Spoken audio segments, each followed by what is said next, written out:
Saludos, amigos y amigas de La Respuesta. El verano ha sido largo y esta mañana, al vestirme para venir a grabar el programa de viernes para el fin de semana, tuve que reírme. Mantengo en servicio todavía estos viejos trajecitos de 1000 rayas, que en los veranos de antes se usaban tal vez más de un mes, pero que en este, que ha sido un verano muy largo, estando en octubre, ya para cuando salga este programa se anuncia la llegada. Es cuando se anuncia la llegada de un frente frío. Ha sido duro el calor a escala mundial en todos los órdenes. En medio de esto, nosotros, como para que no nos falte nada, estamos ahora con una nueva preocupación de salud, el dengue. Hemos visto con pesar a cantidad de, especialmente niños, la alarma, incluyendo hijos de médicos, cosa que hemos sentido profundamente. La alarma trascendió, se han desbordado, al parecer, las camitas para poderlo atender en los hospitales y se está emprendiendo una campaña de prevención, que en el caso del dengue básicamente está la fumigación, pero especialmente el cuidado en la casa de no dejar acumular agua en depósito, por mínimo que sea un florero o algo así. El mosquito parece que es su hábitat y tiene la población que incorporarse al cuidado del dengue, porque es peligroso y su irrupción ha sido preocupante. No excepcional, ha ocurrido con mucha frecuencia.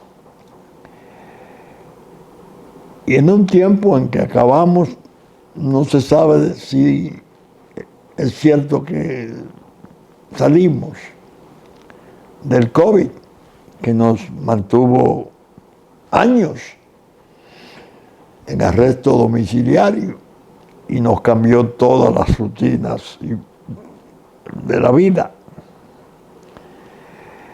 Hay una especie de vendaval de virus, unos que están actuando y otros que se anuncian,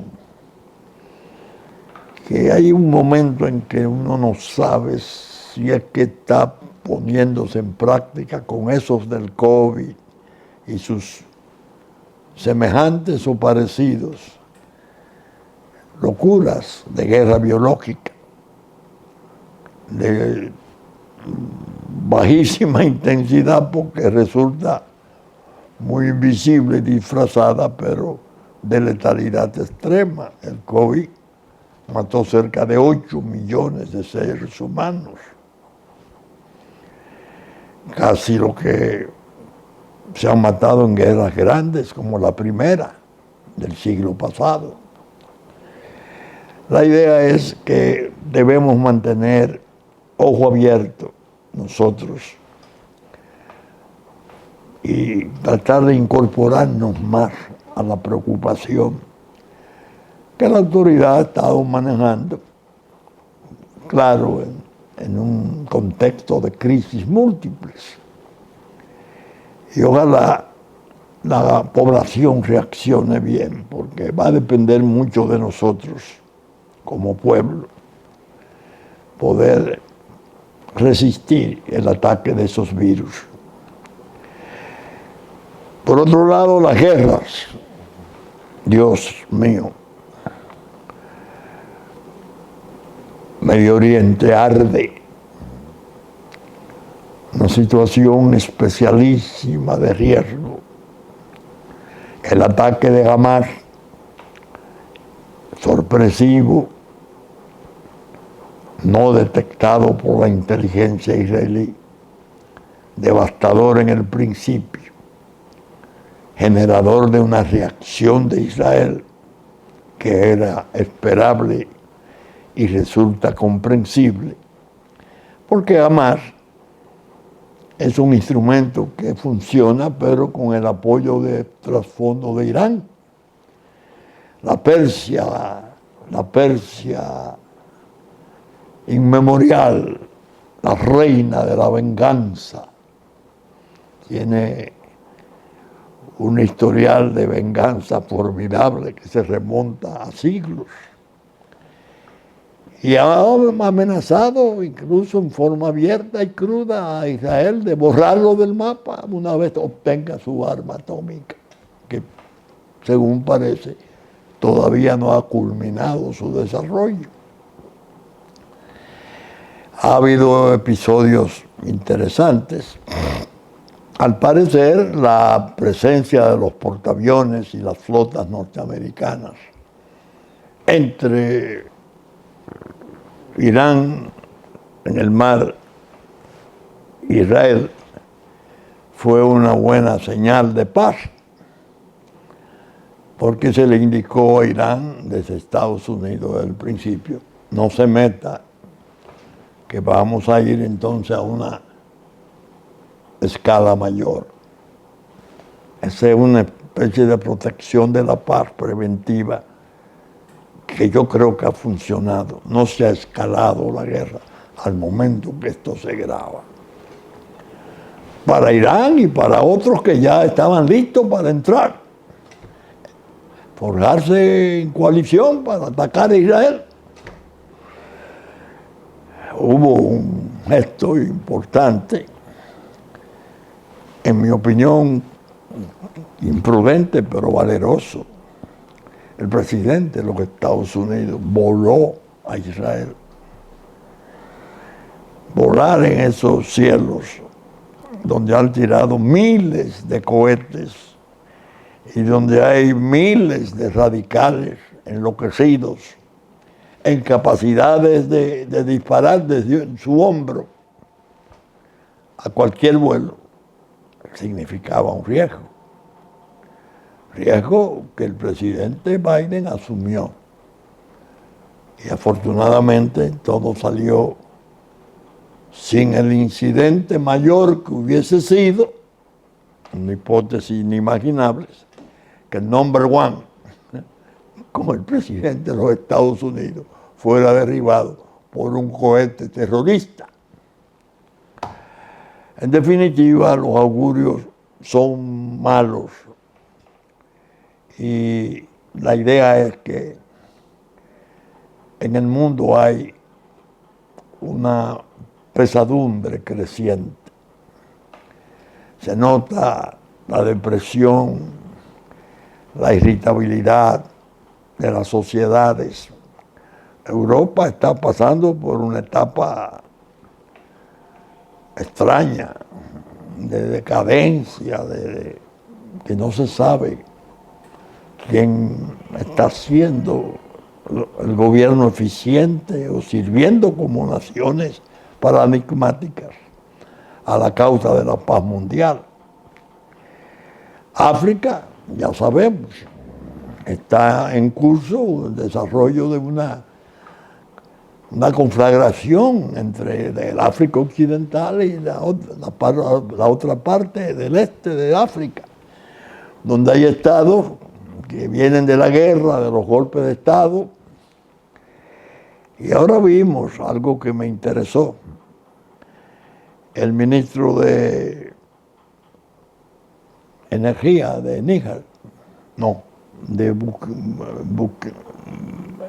Burkina Faso, fue a Moscú a firmar un acuerdo de una planta nuclear para la energía de ese estado, que se solidarizó con Níger cuando expulsó a Francia y amenazó con tener sus ejércitos para la guerra.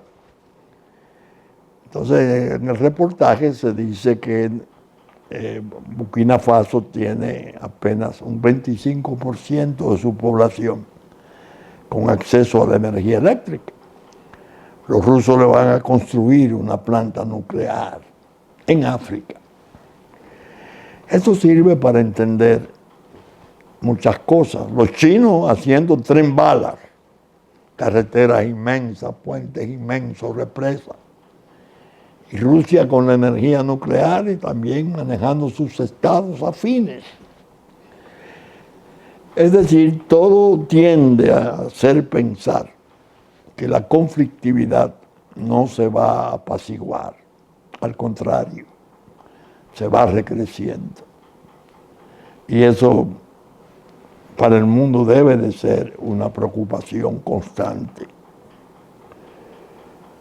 Dios ha de querer que la paz finalmente prevalezca entre los pueblos. Ese es mi ruego. Aquí ha aparecido algo que me tuve una experiencia personal con alguien de mi familia más cercana, que me llevó con asombro una información que apareció en todos los diarios, ¿no?, acerca de un informe de los expertos de Naciones Unidas relacionados con la tragedia de Haití. Él se emociona y me dice, pero aquí esto es una cosa sensacional, la denuncia que esos expertos hacen. ¿Dónde estuvo la parte pintoresca, si se quiere, cuando yo me quedo impasible? Y después que leí el reportaje, creo que fue del Diario Libre, lo voy a leer hoy porque es interesante y fue el más completo. Él esperaba que yo me iba a sumar a su asombro. Y lo que hice fue que me reí. Me reí con amargura, valga la contradicción. Y le dije, tú sabes que acerca de eso yo debo de haber hablado y escrito cerca de 1 millón de palabras en los últimos meses.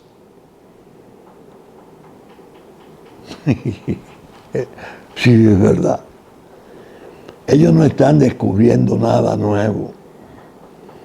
Ellos están describiendo una situación que ellos en cierta medida crearon.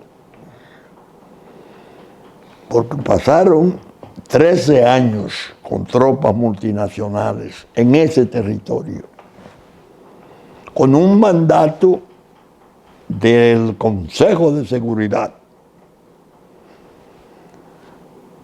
para asegurar la paz y la seguridad pública.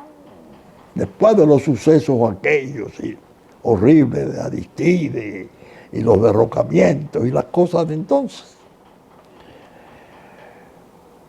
Pero yo siempre dije, caramba, qué pena. Las Naciones Unidas, en sus buenos tiempos, cuando realmente era un organismo respetable, dictó una resolución que llamaron resolución única, resolución primera, una de las dos, única o primera. En 1961,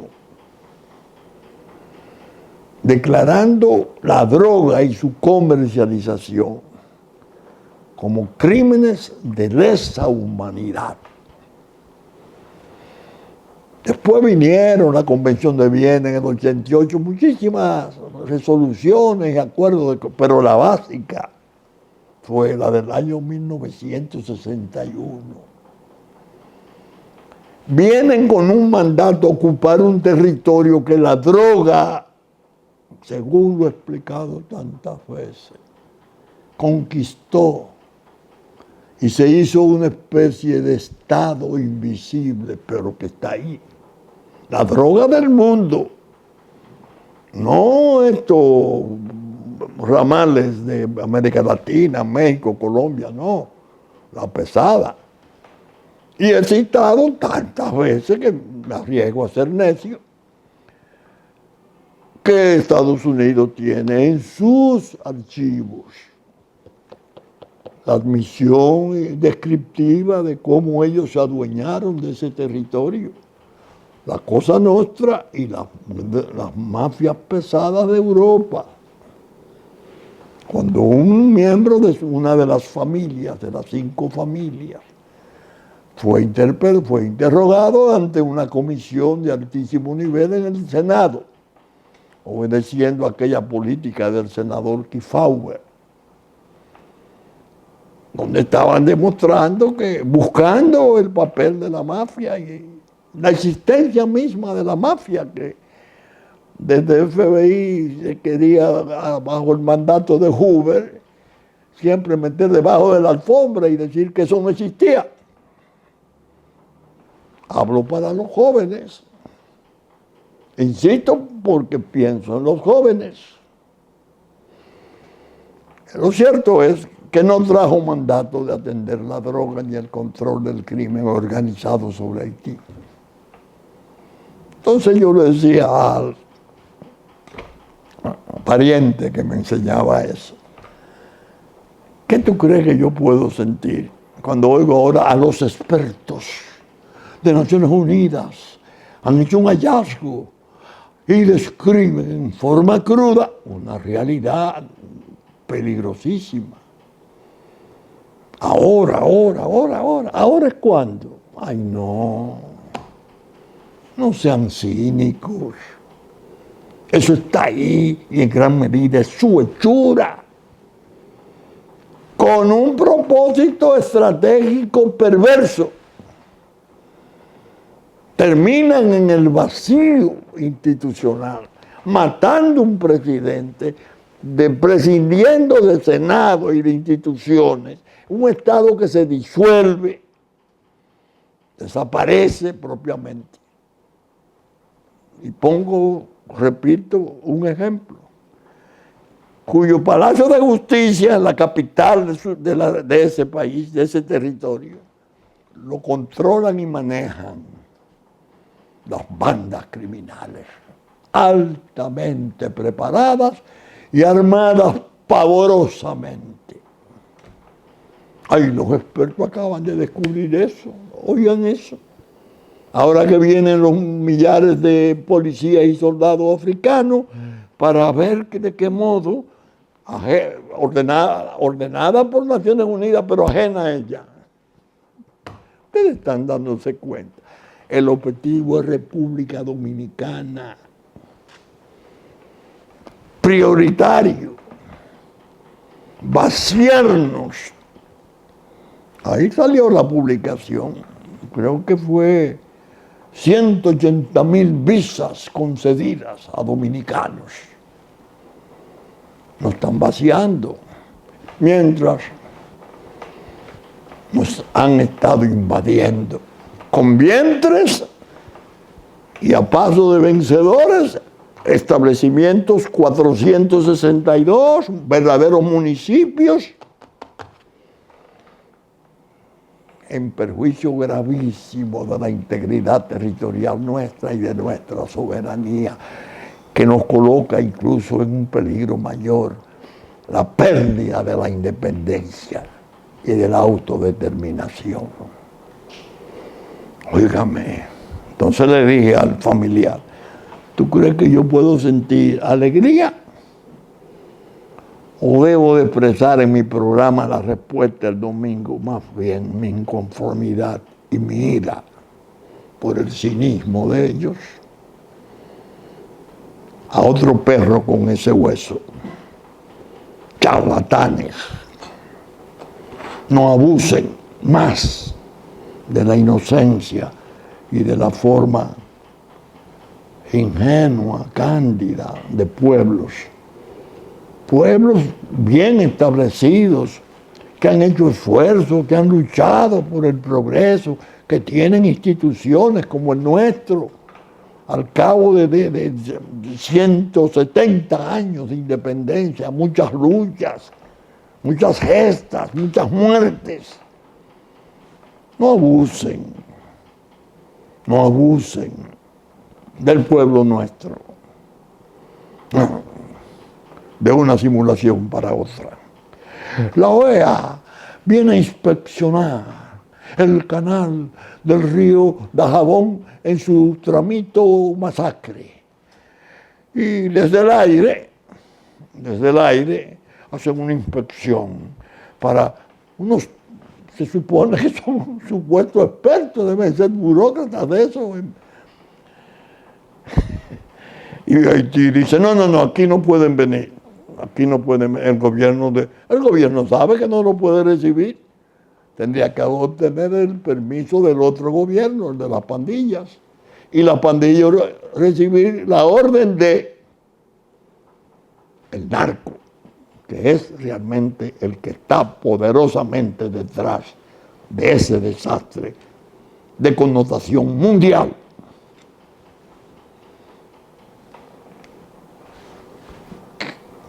Una cancillería va a OEA y fija una buena posición, caramba, qué bien, firme, y dice la posición dominicana. Pero,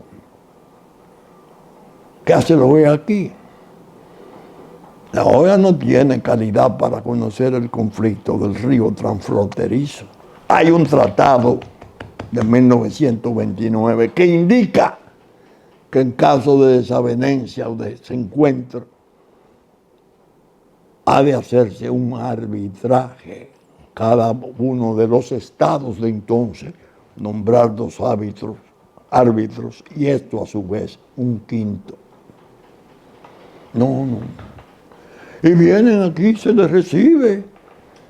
Almagro va a decidir, el mismo Almagro que vino aquí en su primer viaje y fue tan abierto y tan confiado en su poder que dijo, yo no concibo, yo no tengo idea de que eso haya existido nunca, 2 naciones sobre una isla. Ese está ahora mediando, con él que se está dialogando. Por Dios, un desastre. Pero esto es todavía más interesante, porque remata la confirmación en esos niveles. Tiene el poder de rematar porque fue aprobada por el Consejo de Seguridad a unanimidad, incluyendo a China y Rusia.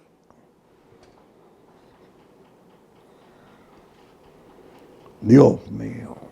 Oigan esto. Informe de la ONU acusa al expresidente haitiano Martelly de financiar bandas. El informe señala que Michel Martelly utilizó a las bandas, citan, para extender su influencia en los barrios con el fin de hacer avanzar su agenda política. Oiga, el expresidente de Haití, Michel Martelly, y los exlegisladores Yuri Latortue y Profan Victor son señalados como financieros y promotores de las bandas armadas que aterrorizan a Haití en un informe del grupo de expertos de la ONU dado a conocer este jueves. El informe asegura que los políticos y las élites económicas que desean obtener votos o proteger sus bienes suelen pagar, citan, a las bandas en especie o en metálico, una práctica que ha enriquecido progresivamente a las bandas y le ha dado más poder. Fin de la cita. En los 2 últimos años, las bandas han encontrado formas de financiar sus actividades de forma independiente. Saqueos, secuestros y extorsión a los usuarios de las carreteras en Haití pendiente del despliegue de una fuerza multinacional que lidera Kenia para ayudar a garantizar la seguridad de esta nación. Michel Martelly, ¿presidente o gángster? Michel Martelly, quien gobernó entre 2011 y 2016, utilizó a las bandas para extender su influencia en los barrios con el fin de hacer su agenda política, contribuyendo así a un legado de inseguridad cuyos efectos aún se dejan sentir. Señala el informe del grupo de expertos creado mediante una resolución de 2022 del Consejo de Seguridad de la ONU. Martelly, quien llegó al poder tras una larga carrera como cantante nudista, se le olvidó, financió varias bandas como Base 257, Villa de Dios, Tibuá y Gran Rabín, proporcionándole fondos o armas de fuego para impedir manifestaciones contra el gobierno en Pétionville, en particular a partir de 2014, agrega la investigación. El expresidente también utilizó intermediarios, incluidos fundaciones y miembros de su círculo íntimo, para establecer relaciones y negociar con otras bandas. Ángel Joseph, antiguo jefe de la banda Villa de Dios, declaró que hablaba regularmente con un intermediario que trabajaba en la unidad de escolta de Martelly y añadió que este intermediario le entregaba armas de fuego y grandes sumas de dinero. El documento menciona un video en el que Tilapi, uno de los actuales líderes de Gran Rabín, explica que Martelly entregó a Teikali, antiguo líder de Gran Rabín, un fusil Galil de 5.66 como perteneciente a la policía y un fusil del mismo tipo a Krishna, líder de la banda Tewa. Utilizar la banda para controlar la política. En 2016 a 2020, Profan Víctor fue diputado por Petit Rivière en el departamento de Artibonite, una región con crecientes niveles de violencia y control de las bandas. Para garantizar su elección en 2016 y su control sobre la región, Víctor comenzó a armar a jóvenes de Petit Rivière, que luego formaron la banda Grand Griffe, actualmente la más grande del departamento de Artibonite y la más responsable de violaciones de derechos humanos, incluida la violencia sexual. Víctor, sancionado este año por Canadá, siguió apoyando a Grand Griffe hasta 2020, cuando él y la banda se enemistaron por las promesas incumplidas durante el periodo electoral, agrega el informe. Por su lado, Yuri Latortu, natural de Goneive y es presidente del Senado, entre 2017 y 2018 ejerce un control considerable sobre la vida política del departamento de Artibonite, en particular mediante el uso de bandas como Roboto, a la que financia y arma, según los expertos. Latortu, sancionado por Canadá y Estados Unidos por ayudar a las bandas, también financió a la banda Kokora Sanfra, un grupo extremadamente violento del departamento de Artibonite. Según la denuncia del ex senador, se servía de las bandas para que le proporcionasen una estrecha protección para destruir bienes, agrega el informe. El grupo de expertos afirmó que recibió recientemente un video en el que Barbecue, líder de una banda, afirmaba que Latortu le había entregado $30,000. Tras las informaciones recabadas, el grupo de expertos recomendaba que el Consejo de Seguridad aplique el embargo de armas selectivo a todos los agentes no estatales en Haití y no solo a las personas y entidades objeto de sanciones, con excepción para el equipo adquirido como exclusivo de Naciones Unidas, las organizaciones regionales, la representación diplomática o en el contexto de un posible apoyo extranjero a la policía de Haití. También anima a los Estados miembros a que apoyen el refuerzo de la capacidad de los servicios aduaneros y de control fronterizo de Haití para luchar contra la delincuencia transnacional. Contra la delincuencia transnacional. Fuera de Haití, República Dominicana. Por último, pide apoyar el refuerzo de la integridad y la capacidad del sistema judicial para poner fin a la impunidad, en particular a las bandas y sus patrocinadores y quienes están implicados en la malversación de fondos públicos. Ajá. ¿En qué Palacio de Justicia van a juzgar a los miembros de la banda, señores expertos de la ONU, en el que tienen bajo control absoluto las bandas asesinas? Nuevamente, me duele hacerlo, charlatanes. Aparecieron informe de ONU revela élite política económica de Haití, el mismo informe. Entonces da la lista de los empresarios. Dan la lista de los empresarios. Dios mío. Oiga eso. Empresarios todos vinculados a las bandas, financiando las bandas. Entiéndase, las bandas del narco. Es el narco que está detrás. Haciendo negocios y fortunas en aquel páramo, aquel desierto. Y vinieron a Santo Domingo, muchos de ellos, a hacer negocios con parte del empresariado dominicano.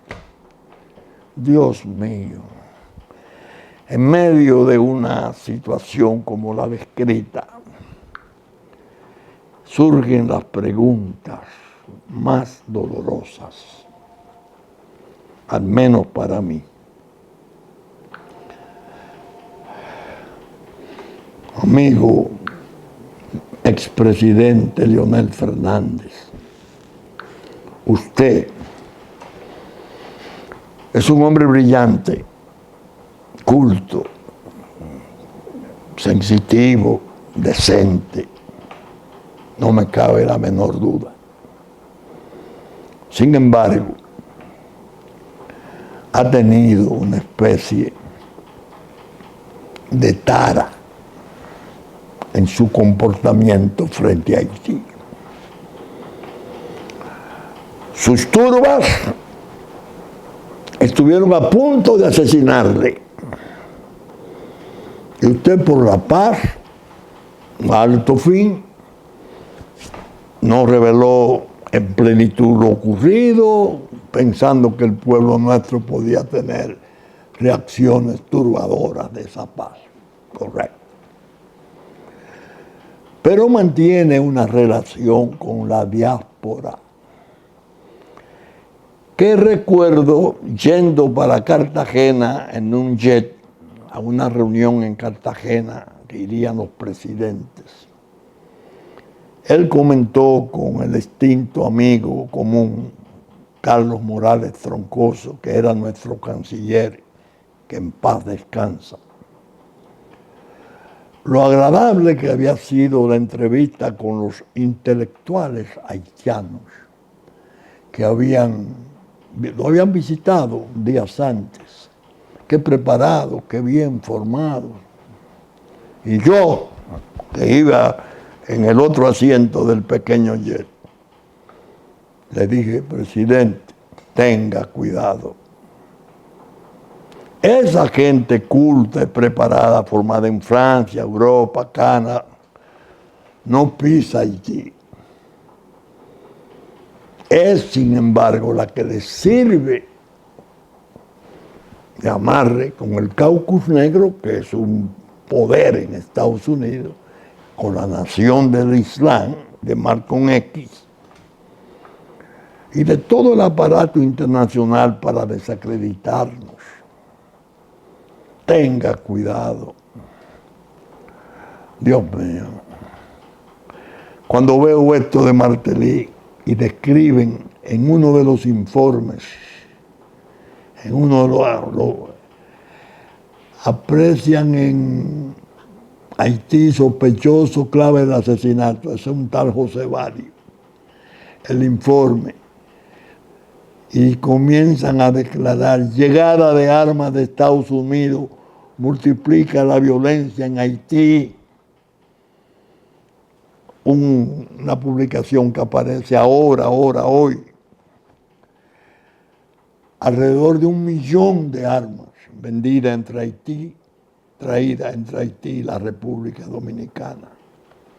Haití asolado por el tráfico de droga, armas, inmigrantes. Otra publicación, Dios mío, esta del diario Listín. El Listín diario trajo un reportaje de asolado por el tráfico de droga, armas, inmigrantes. Un reportaje de Milo Milford, de F. Espantoso. Cuando usted, mi querido amigo de siempre, porque no le he retirado el afecto personal de siempre, me resulta propiamente imposible hacerlo, a pesar de las distancias políticas que se han marcado con sus actitudes frente a los momentos difíciles que vivimos. Cuando condecoró con la orden de Duarte Sánchez y Mella a Michel Martelly,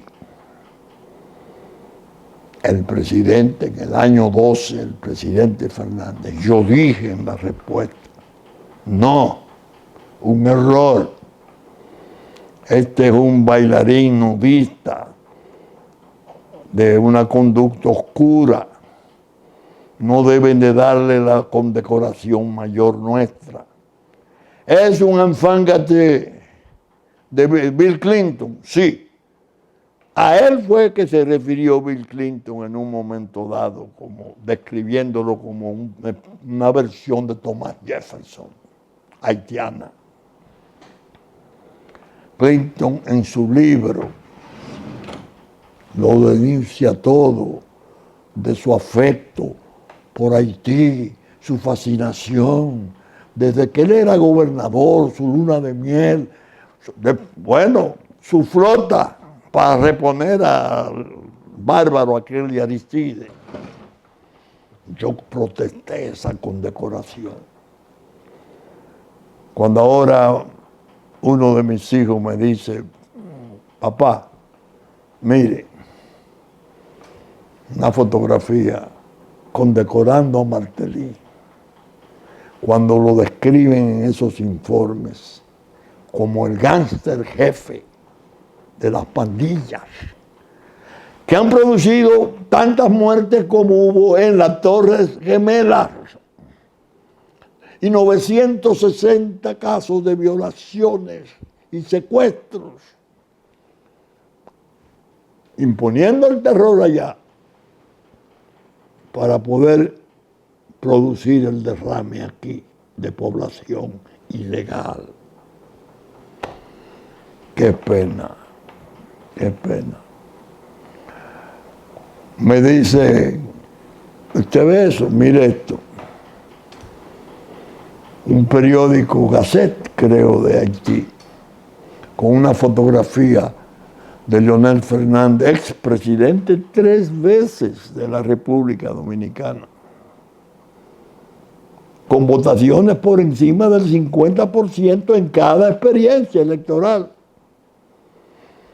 Monsieur le Président es el único que reconoce la República Dominicana en la República Dominicana nuestras razones. Bueno, propiamente la publicación lo consagra como un defensor de la causa haitiana.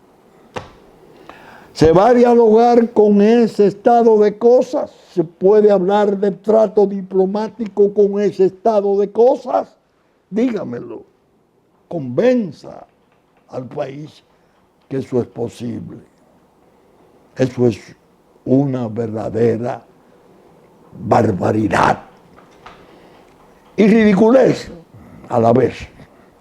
Hablar de esas cosas, escribir sobre esas cosas y criticar entonces las medidas que se han tomado, militarización y cierre de la frontera, apertura posible del canal del río, utilización del río Dajabón en vigía, como una manera de represaliar el abuso tremendo de los haitianos. Ah, no. Eso es un pujo. Eso es una especie de extorsión, chantaje de Luis Abinader a los haitianos. Por Dios.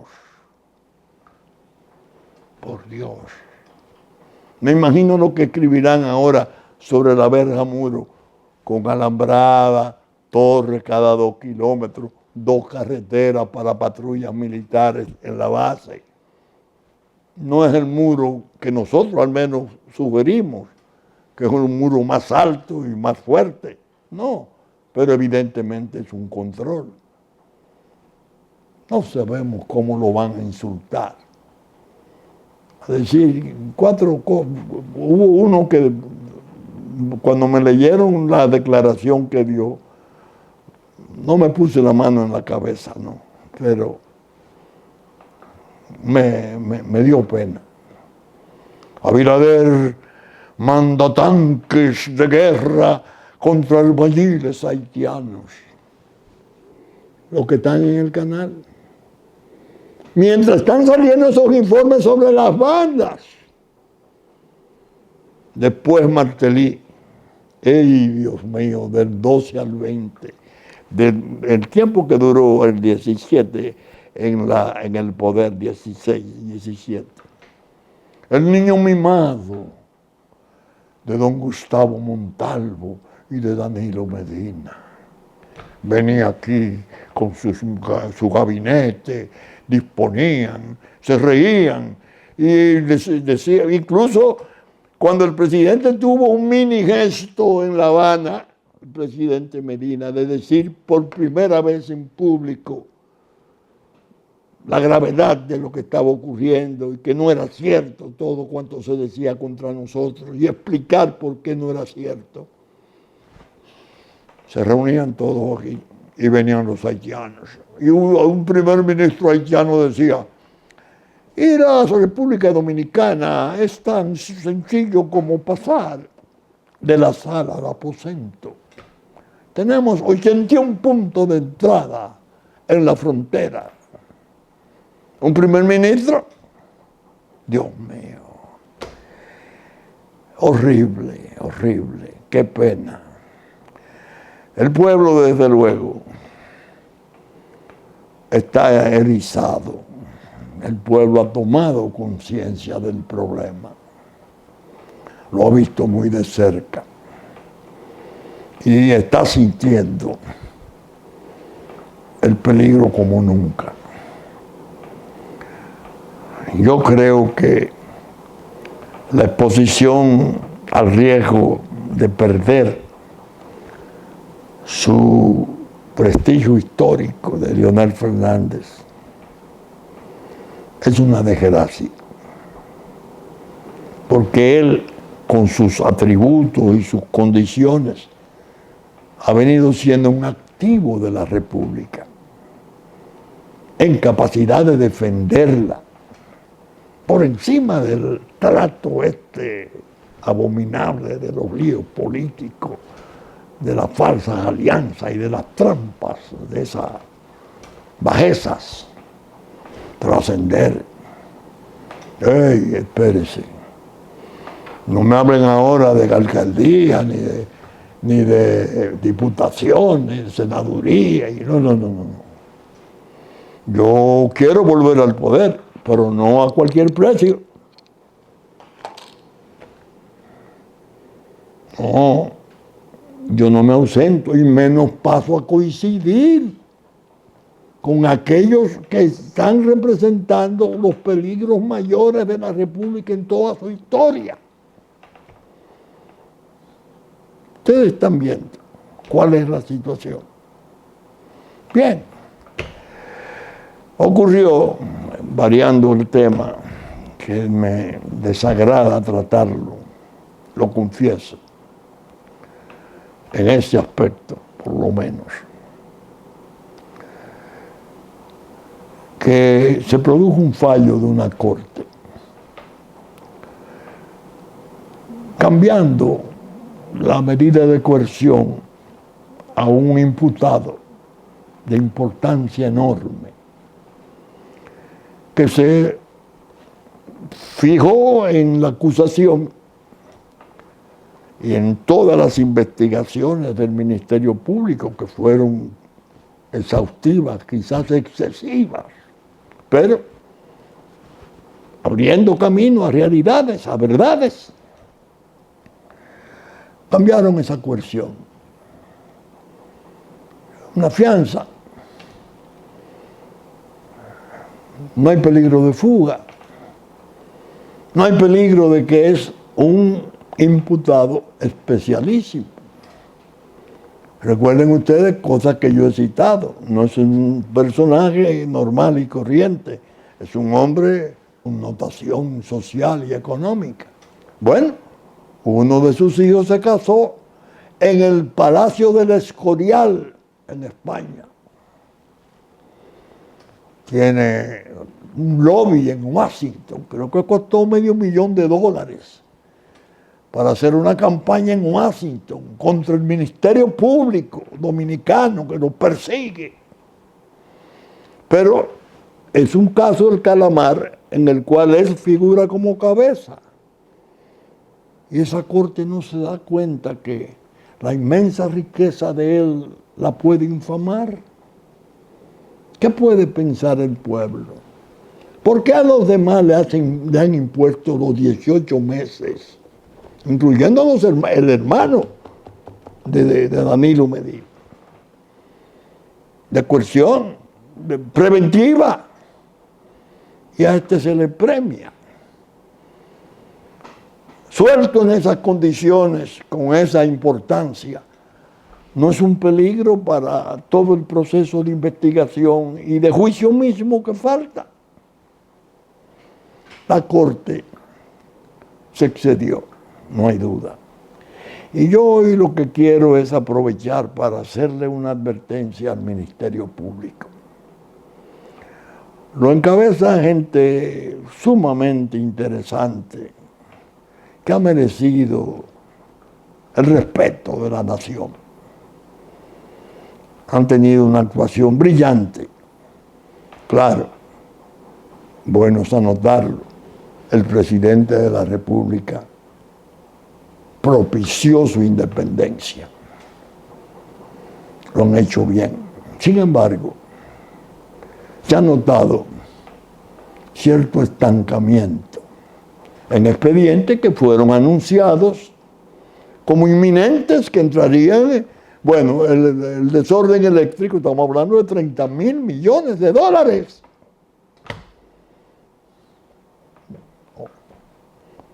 ¿Qué es eso? ¿Qué está pasando? Le voy a dar un consejo a sus titulares, a los cuales respeto, admiro y he defendido. El descrédito es muy peligroso porque tiende a contagiarse.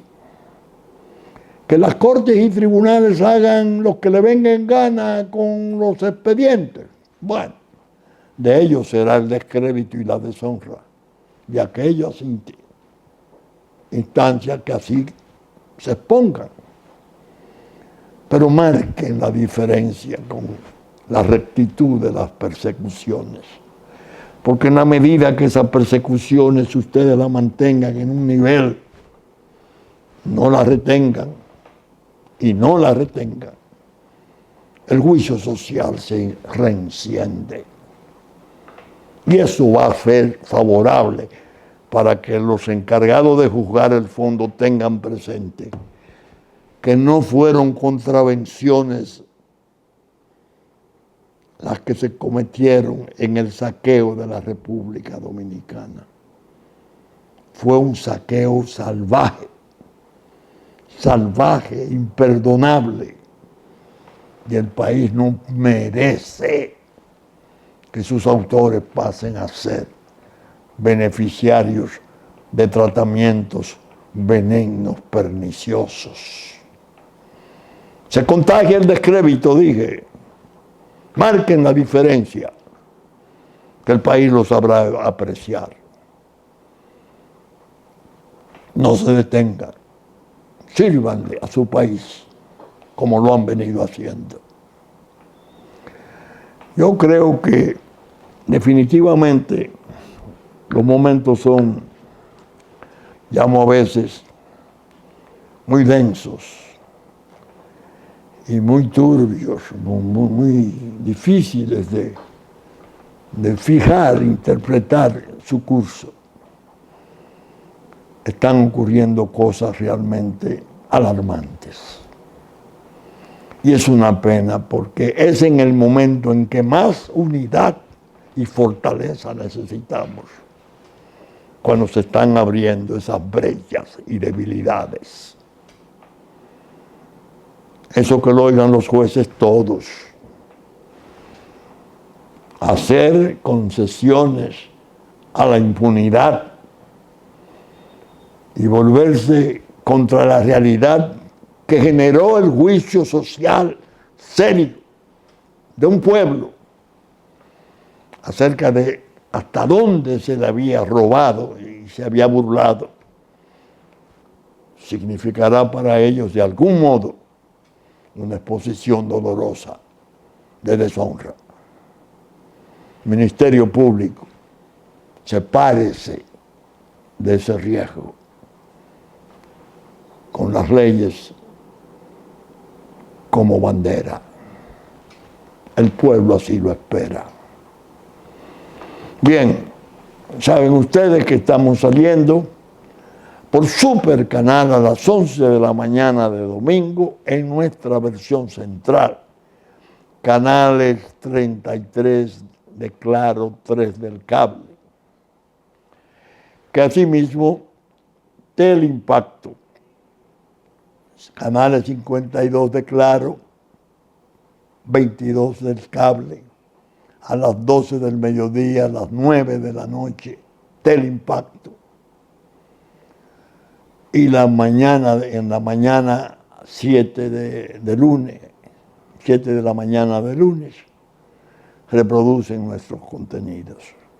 Asimismo, debo agradecer a la cantidad de canales del interior que tanto aprecio, que han estado difundiendo la respuesta, e incluso sin poder mencionar en sus créditos que llaman sus nombres, porque son tantos que solo podríamos mencionar algunos y dejaríamos los otros. Pero es un agradecimiento total a ellos. En YouTube estaremos a partir de las 12 del mediodía de domingo, una vez termine nuestra versión central. Con la gracia de Dios esperamos estar con ustedes el próximo fin de semana en una entrega de La Respuesta.